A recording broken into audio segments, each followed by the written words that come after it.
안녕하세요. 고릴라TV 구독자 여러분, 박상윤입니다.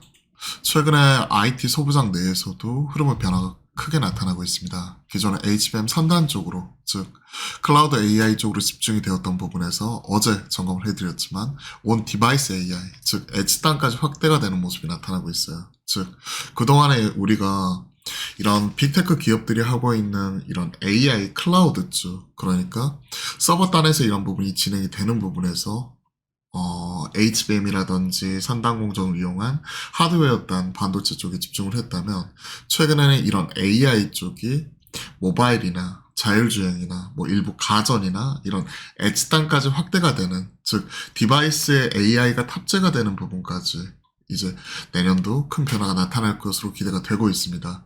즉 AI 트렌드가 이어지는데 IT 소부장 내에서도 많이 오른 HBM 선단 뭐 이런 쪽에서 일부 온 디바이스 AI 쪽으로 지금 일부 수급이 넘어가고 있고, 이 타임 프랙타에서 꾸준히 걸렸었던 시스템 반도체 쪽, 팹리스 쪽 뭐 이런 부분까지 확대가 되는 모습이 어제 두드러지게 나타났고, 현대차증권에서 나와 있는 리포트, 유진에서 나와 있는 리포트 뭐 이런 쪽으로 계속 확대가 되는 모습입니다. 하지만 우리가 여기서 잊지 말아야 될 게, 결국은 이런 서버 단과 그리고 엣지 단 이런 부분은 결국 같이 갈 수밖에 없는 AI 트렌드예요. 그렇게 본다면 IT 소부장 내에서도 오늘은 온 디바이스 쪽이 차익실현 나오죠. 그래버리면 다시 한번 HBM 쪽 이런 쪽이 올라올 수 있습니다. 즉 앞서거니 뒤서거니 하면서 그 안에서 계속 순환매가 나타날 수 있다는 거예요. 그럼 우리가 개인적으로 이제 관련된 그 블로그 이 부분을 체크를 해보려고 하는데요. 온 디바이스 AI는 AI의 대안이 아니다. 즉 완전히 대체하는 건 아니라는 거죠. HBM 실수혜가 될지는 두고 볼 일인데, 여기에 기름을 부어준 게 어제 삼성전자가 AI 폰 그리고 가우스 AI 이 부분을 이제 폰에 탑재를 한다 관련 얘기가 나왔었고, 이게 언팩 행사가 1월 17일이고요. 그리고 실제 폰은 오픈하는 시점 자체는 1월 30일, 1월 말입니다. 이걸 생각을 해놓고 본다면 결국 관련된 모멘텀 플레이가 1월 17일이면 1월 초까지는 이런 부분이 계속 이어질 수 있다는 거죠. 그리고 온디바이스 AI가 비단 스마트폰뿐만이 아니라 AI가 뭐 가전이나 자율주행이나 각각 기기에 탑재가 될 수 있는 쪽이고, 이 탑재하기 위해서 시장에서 수혜주 찾기가 나타나는 거죠. 온 디바이스 AI란 별도 통신 없이 스마트폰 같은 기기에서 AI를 직접 사용할 수 있는 기술을 의미한다. 엣지 단에서 사용할 수 있다는 거죠. 이미 얼굴 인식이나 음성 인식, AR 같은 분야에 적용이 되어 있기 때문에 완전히 새로운 이슈는 아니에요. 가우스가 온 디바이스 형태로 탑재가 된다. AI 폰. 드디어 그동안의 서버 단, 그리고 뭐 챗 GPT라든지 이와 관련된 뭐 일부 뭐 PC 단이나 이런 빅테크 기업들이 제공을 하고 있는 대규모 언어 모델에서 이제는 기능은 약간은 제한이 되지만 디바이스 단에서 이런 것들이 탑재가 되면서 우리가 활용할 수 있는 활용도가 높아지는 거죠. 기존 생성형 AI 서버 단이죠.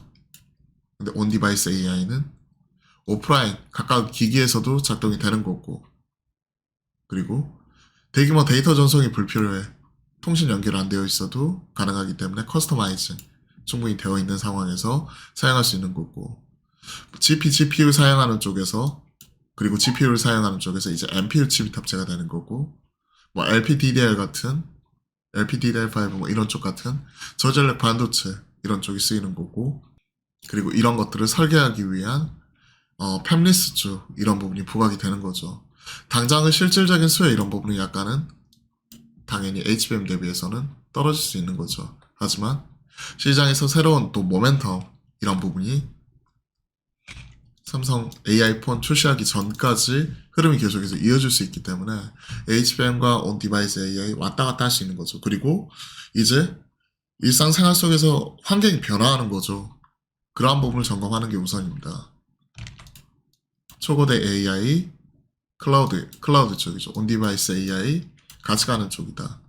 그리고 관련해서는 LPDDR, 낮은 전력에서 높은 데이터 전송 속도, 그리고 NPU죠. 이제 GPU와 마찬가지로 병렬 처리를 통해서 멀티태스킹 최적화하는 쪽이고, AI 학습 전용 칩, 신경망 이용한 칩이다. GPU를 대체하기 위해서 그래픽 이 부분 자체를 빼버리고 연산 처리만 특화되어 있는 쪽이고 AI 칩 쪽으로 활용이 되는 거고, 최근에 인텔이 52주 신고가 가는 이유이기도 하죠. 그러면서 이제 AI 전용 칩셋, 미세 공정 확대, 선단 쪽이죠, 결국은. 이런 쪽 우리가 계속 체크했던 쪽이고, 결국 이런 쪽이 또 HBM과 맞닿아 있는 거죠. 그러니까 같이 가는 쪽이에요, 결국은.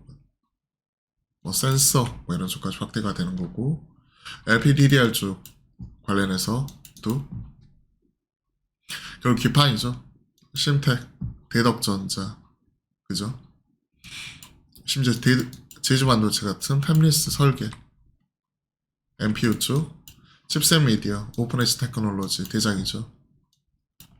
설계하는 쪽, AI 쪽, 결국 미세와 그 중에서 우리가 파운드리 쪽 주목을 해야 되는데, 리노 대장 세웠고 테스라 따라가고, 그 다음에 우리가 파운드리 하면 그래도 DB 하이텍, 이 파운드리 쪽, 이런 쪽 같은 경우도 새롭게 부각받을 수 있습니다. 시스템 반도체 또 이런 쪽으로 들어가게 되면 결국 시스템 반도체 설계죠. 8인치 웨이퍼, 그리고 이런 쪽이 12인치 넘어가면서 막판에 이제 이쪽 수요가 폭증하면서 실적을 뽑아냈었고, 그 이후에는 상대적으로 덜 주목을 받으면서 피크아웃 했었고, 그리고 나서 이제 새로운 용처 이런 부분이 나오게 되면 결국 수혜를 받을 수 있는 쪽이 이쪽입니다. 또 DBI텍, 가우스, 온 디바이스 형태로 MPU에 이제 갤럭시에 탑재하는 거죠. AI 칩셋으로. 그래서 우리가 이런 쪽은 커스터마이징 데이터를 이쪽에서 우리가 그 쓰는 부분에 있어서 학습을 하고요. 학습을 하고, 그리고 이러한 부분이 우리 이제 AI 쪽, 모바일 쪽으로 적용이 되는 부분에 있어서는 의미가 있다라고 볼 수가 있습니다. 물론 이런 것들이 그동안에 얼굴 인식하고, 그 다음에 뭐 음성 인식하고, 빅스비 AI 비서도 있잖아요. 근데 사실 이런 쪽이 완전히 기존에 있었던 거에서 엄청난 새로운 서비스라고 보기는 힘들어요. 물론 이런 부분이 기대치와 실제 얼마만큼 활용이 될지 이런 것들에 대해서는 좀 차이가 있을 거라고 생각을 합니다. 사실 빅스비도 AI 뭐 이런 음성인식 이런 것들 있었을 때도 획기적이긴 했지만 이게 주가 엄청나게 끌어올리진 못했잖아요. 마찬가지로 이런 가우스 이쪽이 크게 끌어올릴지 여부는 알 수는 없지만 최소한 1월 17일 이전까지 1월 초까지는 계속 이런 모멘텀을 이어갔고, 기존의 서버 단에서 클라우드 단에서 디바이스 단으로 AI가 그리고 확대 적용이 되고 있고, 이게 모바일 쪽까지 지금 확대가 된다는 의미에서 저는 상당히 의미 있는 부분이라고 생각을 하기 때문에 이쪽 관련해 가지고는 지금 보시면 오늘 차익 시간 세게 나오죠. 이슈 확대면서 코라도 걸 수 있다고 생각을 합니다. 일단 대장이 MPU 쪽 대장은 칩셋 미디어, 그죠? 신규 상장에서는 에이징랜드 뭐 이런 부분이고요. 파운드리 쪽에서는 DBI텍과 두산 테스나 뭐 이런 쪽이고, 빠진 것들 위주로 코 거는 거죠. 이런 부분 체크를 하고, 기판 쪽에서는 우리가 지난 체크했었던 대덕전자 꾸준히 올라오죠. 그러면 상대적으로 먼저 올라왔다가 쉬어가고 있는 심텍 뭐 이런 부분 산다든지 뭐 이런 식으로 지금 대응할 수 있다고 생각을 합니다. 자, 관련된 내용 피드백 드리도록 하겠습니다. 그럼 오늘도 화이팅입니다.